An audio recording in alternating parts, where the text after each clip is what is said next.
Okay, guys, we're going into yeah, sort of the final painting project, anyways, in my class. The final is me going to be helping you with the 3D as we wrap up the semester. But in this particular project, we're going to be working on a castle tower. Please go and read the outline, read it closely. I have changed some things like the size of it and whatnot. And this time around, we are painting. We are not drawing. Okay, so we're not drawing outlines.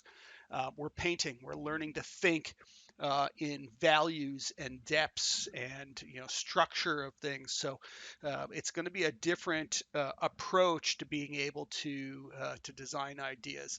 And there are lots of reference material up on the Discord as to what was done last year that was absolutely stellar work. So right out of the gate, though, we have to start getting some brushes going. We have to start working with good Photoshop brushes.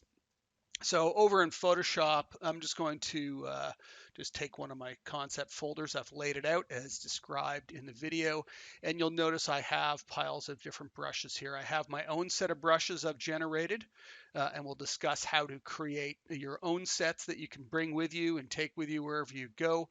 Plus, there's all these other ones that are out there that allow you to be able to get these beautiful patterns going and stuff, and sort of more randomness and I'll also discuss how to go about adjusting your brushes and working with the settings in the brushes to be able to sort of build your own and manipulate them to be able to do the things that you need them to be able to do, because you can get some really nice stuff going on that just makes things look really sort of warm and really nice, sort of good. How's that? So, okay, first steps first. Back in Blackboard, we've got Photoshop brushes. Follow that link. It'll take you to this page eventually with a pile of pop-ups because, hey, it's Photoshop, creativeblog.com, a whole crap load of things popped up. Nothing malicious. It's good. It's a good website. But in here, what you're going to find is there is a lot of brushes that you can download, brush packs and stuff, all these free brush packs. There's pages and pages of them, so you should really go through. But you can see a lot of them are really nice. Some of them are pretty similar from one pack to another. I think everybody steals each other's brushes and then starts building them from there. They end up with similar types of things, but some of them are really cool. They've got really neat shapes and forms in some of them. These Wavern water Photoshop brushes are really nice. It's a big set of brushes, really cool. This one we're going to play with. This one's got some really nice stuff. It's got nice shapes and forms. But really what you should be doing is looking through these and exploring some of these and not just grabbing only what I grab. There are some really cool sort of things in here that'll do some really nice textures and whatnot that are going to help your work a lot. Again, like I said, there's pages of these things. So one of the ones I'm just looking for here. Oh, you want to get into painting hair, for instance, hair-like things, fur sort of brushes. When you start working on that kind of stuff, clouds. This is awesome. You get all these really nice clouds. So I always use these cloud ones as well, and not even just for clouds necessarily. Um, so you can get sort of effects quickly and down and dirty. So there are just a lot going on here. So what I'm going to do is download one and we'll install a set of brushes to begin with.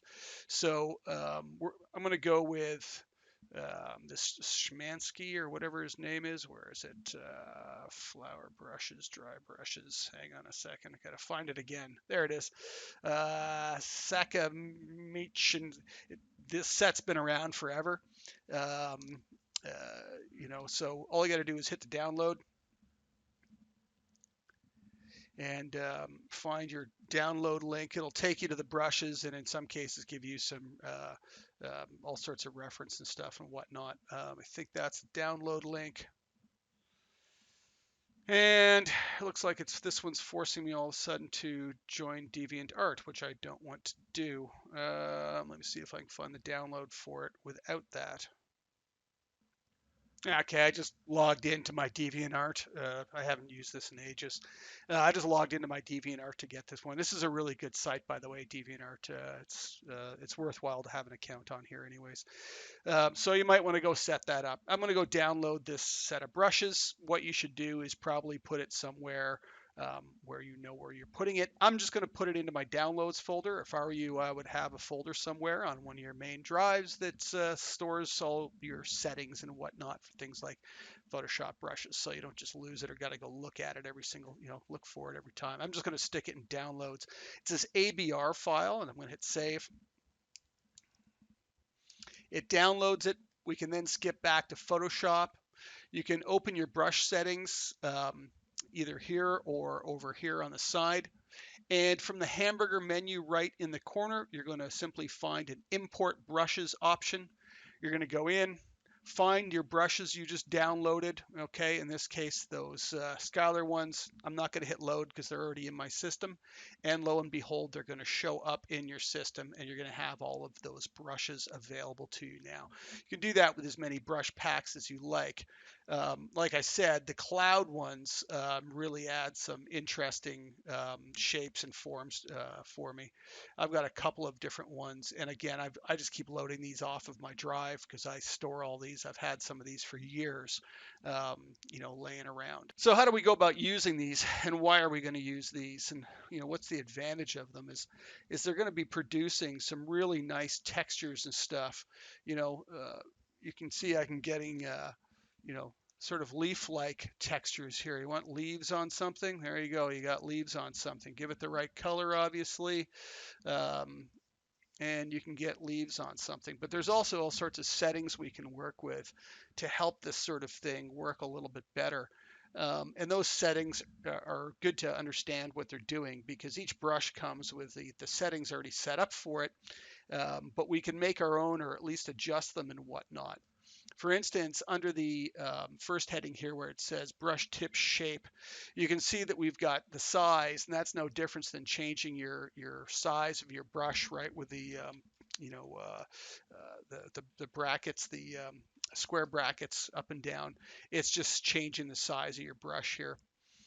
Spacing is something that's handy to do because sometimes you get a brush and it's creating this hard shape sort of thing, which might be what you want, but other times, sometimes it's really nice to have it spread out so you're getting a variation, just sort of like them dotted around and whatnot. So spacing can be really handy to use in that case. There's also the ability to change the shape of the brush, so the brush head, so you can make it rounder. In this case, this brush has been flattened by default, but sometimes if I want, leaves just the right way, I might want to open it up and make it, a little bit rounder in the brush, right? Or set the angle of it so you can rotate the angle of the brush too, so that they're, at the right angle for whatever you're doing. So that's some of those base. You can also change the tip head into all of these different textures, and you can load your own. Under shape dynamics, this is something that you want to be taking a look at. And I'm just going to go back to my brush. So under shape dynamics, what you've got is you've got some settings here for things like size jitter. This is going to jitter the size up and down. If you look at the bottom of the screens, you can see that it's jittering the size. In other words, each time the brush dabs down, it's producing a different size brush. Now, the weight of the brush right now is under pen pressure. So you can turn that off, and now you don't get any pressure at all. You just get one size brush, might be what you're looking for again. Under pen pressure, there's this minimum diameter. So if you crank up a minimum diameter, you're not going to see very much change in the size of it. Take that down to minimum, you should be able to get really fine to really large, which can be really handy because if you're trying to put leaves down on something or whatever from far away to close, you can do it in one brush stroke just by leaning on your brush more and more and whatnot. So that can save you a ton of time, and you'll get used to controlling your brush with that brush weight. Again, having something I'll go back to all the time, you got to have your Wacom settings set up well for Photoshop, for whatever device you're on, and make sure that you can get all the way from really light to really hard, by pressing on it. Scattering can be really handy because you can scatter, and scatter the brush. And if you look at the brush down here, it'll scatter it more, give you a little more randomness. So it's not just following your brush head, which again might be good if you were, doing a tree and you need some randomness happening. Just go in and crank that up. The scatter, you can also base it off the weight of the brush or whatever else. Texture. So this is getting mixed in. So there's this texture. I don't know if you can see where it's broken up here. There's that texture in the brush. If I turn that off, you'll notice that goes away and it doesn't have that same feel to it. It's got just the brush head itself. So you can overlay different types of textures and you can load whatever bitmaps again you want in here to be able to do that. Let's take that off. Dual brush is cool. It allows you to be able to actually mix two different brush heads together, which is really interesting. So you can get all kinds of crazy patterns happening by mixing brush heads and playing around with the settings for those. Color dynamics is kind of cool because right now I've got these green leaves, but they're all the same green, which is kind of, boring. And we might want something, a little bit different. So we can go to a hue jitter and you can notice now I'm getting slight variations of the hue. And that's really nice because again, if you're, doing leaves on a tree, you don't want them all exactly the same. And all of a sudden you can get this really nice, look and feel to it where you can layer up some stuff and it doesn't just become a mash of green. We're getting a definition happening here. So that hue jitter I use a lot. Saturation jitter, brightness jitter. You can play around with these things and it'll get all sorts of stuff. Transfer is where we set up the opacity. So by default it was off in this brush. So when I push lightly now, I get very light, until I start pushing harder. So if you want to be able to control the opacity, that's where you're turning that setting on, is under the transfer. And again, it's under pen pressure right in here with a minimum value. And there can also be an opacity jitter again, just to have it, skip back and forward sort of thing. Brush pose, never used it. Noise, yeah, it'll add sort of noisy textures into things, which is kind of cool. So it'll break it up somehow. I don't remember. Some of them don't have settings like these wet edges and whatnot. You can play with them. Smoothing, generally have that on.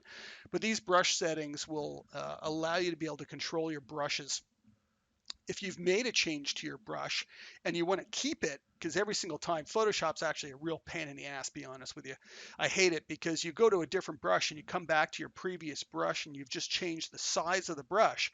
It immediately resets it when you go back to that brush head again to whatever it is saved at, which is a pain to me. I'd rather it just go back to the settings that I'd had for that brush for that session of Photoshop, but it doesn't do that. Sketchbook Pro does. This doesn't do it. So you might want to save them. So once you've set up a brush, you can easily go in to your brush, the hamburger menu in the corner and say new brush preset and go in and create a new brush preset. What it'll do is it'll add a new brush in the brush list that you can drag and drop into your own settings or whatever. So if you go in here, you can also go in and say, where is it again? New brush group. And so you can make your own group, and that's what I've got is my Pen PS brushes. And I've made my own group, and I've gone and loaded my brushes in there, which means you can also then export those brushes out to that ABR file and be able to load them back into another version of Photoshop anytime. So definitely worthwhile to get used to your brushes for this next project. We're going to need them, and it's going to take time just playing with some of these to determine what they give you and what kind of settings you can get out of them and what sort of shapes and forms are they going to give you when you start working with these. Some of them are just produce these great lines. I just love this brush, the way it twists at the end. It sort of just gives this natural kind of feel of a paintbrush getting twisted at the end, and these interesting shapes and forms it generates on them is really cool. So play around with brushes, find out the ones that you like, see what you've got, and then we're going to discuss some others as we start painting and maybe setting up a quick rectangle brush and whatnot.